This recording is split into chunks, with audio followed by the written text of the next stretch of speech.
Now, a U.S. senator met with a man whom President Donald Trump's administration wrongly deported to El Salvador amid the high-profile deportation battle. The case has pitted Trump administration against the courts and has fanned the prospect of a constitutional conflict. The Democratic senator from Maryland, Chris Van Hollen, posted photos of his meeting with Kilmar Abrego Garcia, whose attorneys are fighting to force Trump's administration to facilitate his return to the United States.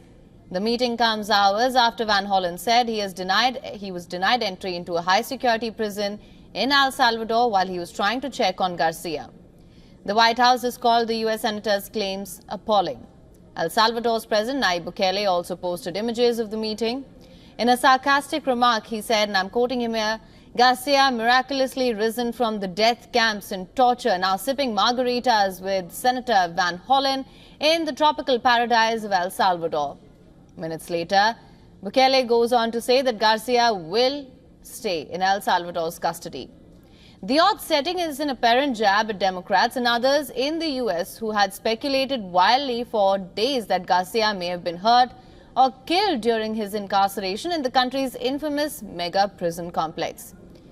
Both Trump and Bukele, who met earlier this week, have said that they have no basis to send Garcia back to the U.S., this despite the fact that the Trump administration calls his deportation an administrative error. The U.S. Supreme Court has called on it to facilitate his return.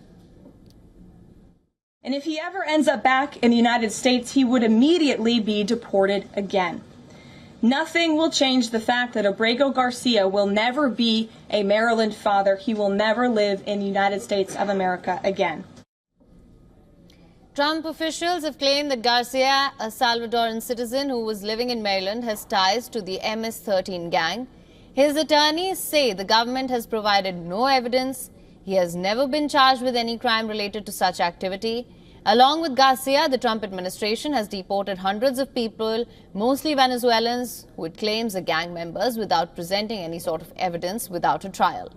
Garcia's deportation has become a flashpoint in the United States, with Democrats casting it as a cruel consequence of Trump's disregard for the courts. Republicans, on the other hand, have criticized Democrats for defending him and have argued his deportation is part of a larger effort to reduce crime.